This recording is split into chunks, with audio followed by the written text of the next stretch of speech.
Hello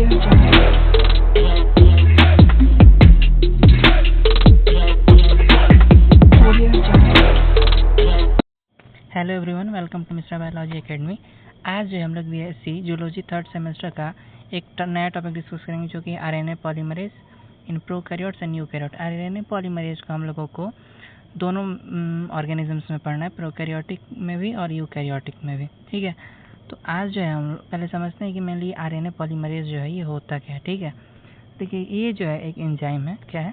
RNA polymerase एक enzyme है that catalyze the synthesis of RNA from DNA template during the process of transcription। तो पहले ये समझिए कि देखिए ये DNA से अगर DNA बनता है तो रेप्लिकेशन कहते हैं। ठीक है, DNA से अगर RNA बनता है तो हम क्या कहते हैं? ट्रांसक्रिप्शन कहते हैं।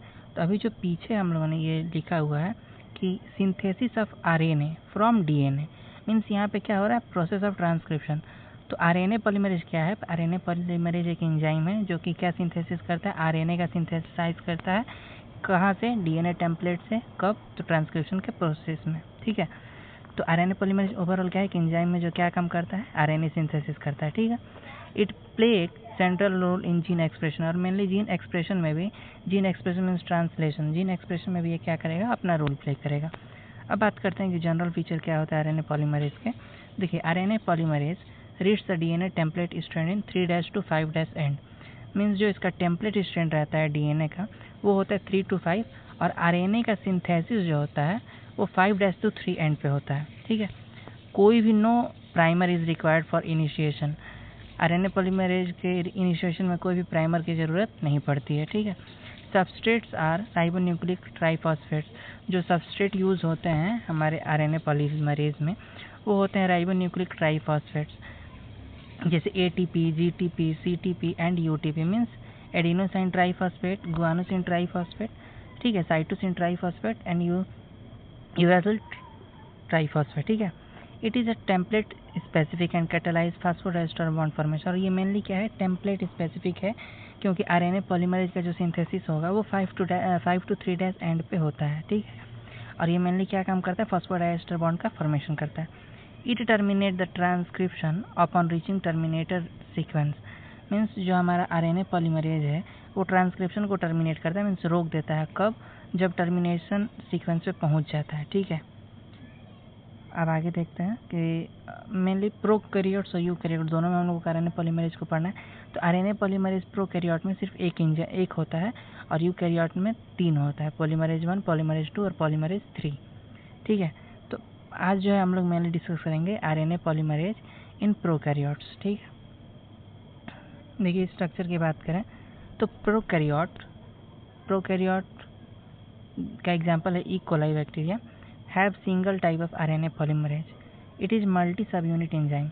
मतलब हमारे प्रोकैरियोट में एक सिंगल टाइप का ही आरएनए पॉलीमरेज पाया जाता है, सिंगल टाइप का आरएनए पॉलीमरेज पाया जाता है जो कि मल्टी सब यूनिट एंजाइम होता है। ठीक है, तो इसका अगर स्ट्रक्चर हम लोग समझे तो 5 यूनिट से मिलकर बना होता है हमारा आरएनए पॉलीमरेज प्रोकैरियोट्स में। एक ओमेगा होता है, 2 अल्फा होता है और 2 बीटा होता है। ठीक है, ये 5 सब यूनिट है जिनसे मिलके क्या है हमारा प्रोकैरियोट का आरएनए पॉलीमरेज बनता है। कोर एंजाइम में जो रहता है 2 अल्फा रहता है। ठीक है, उसके बाद जो है एक बीटा डैश एंड ओमेगा। ठीक, और होलो एंजाइम क्या होता है? कोर एंजाइम में मतलब ये एक ओमेगा, एक बीटा एंड बीटा डैश, एक और 2 अल्फा। ठीक है, बिना सिग्मा फैक्टर को, उसे कोर एंजाइम कहते हैं। लेकिन जब सिग्मा फैक्टर जो कि ट्रांसक्रिप्शन को स्टार्ट करता है, अगर वो आके लग जाए कोर एंजाइम में, तब उसे होलो एंजाइम कहते हैं। ठीक है, तो देखिए अल्फा का काम क्या होता है? It is assembly of enzyme interaction with regulatory protein. Mainly alpha क्या करता है ना कि रेगुलेटरी प्रोटीन को असेंबल करता है। ठीक है, बीटा क्या करता है? Catalytic site for RNA synthesis. RNA synthesis जहाँ से स्टार्ट होता है उसका साइट होता है। बीटा डैश क्या होता है कि DNA binding, increase processivity. Means DNA की जो बाइंडिंग होती है, क्योंकि डबल स्ट्रैंडेड का तो ट्रांसक्रिप्शन होता नहीं है, दोनों स्ट्रैंड का ट्रांसक्रिप्शन तो पॉसिबल है नहीं, तो सिंगल स्ट्रैंड के जो है हमारा क्या होता है? ट्रांसक्रिप्शन होता है। ठीक है, ओमेगा का काम क्या होता है? Stability of core enzyme. Means omega जो काम करता है वो कोर एंजाइम क्या था? 2 अल्फा एक बीटा डैश एंड एक ओमेगा। तो ये जो हमारा कोर एंजाइम है इसकी स्टेबिलिटी प्रोवाइड करता है ओमेगा, ठीक है। सिग्मा की बात करें तो प्रोमोटर रिकॉग्निशन एंड बाइंडिंग, जो प्रोमोटर का रिकॉग्निशन साइट होता है वो सिग्मा फैक्टर करता है, क्योंकि जब सिग्मा फैक्टर लगता है तभी जाके हमारा ट्रांसक्रिप्शन जो है वो स्टार्ट होता है, ठीक है। तो आई होप आप लोगों को अभी तक जितना मैंने समझाया वो समझ में आया होगा। अब बात करते हैं कि प्रोमोटर जो होता है प्रोकैरियोट्स में वो कैसे अपना जो साइट है उसे रिकॉग्नाइज करेगा। तो अब पढ़ते हैं प्रोमोटर रिकॉग्निशन इन प्रोकैरियोट्स, ठीक।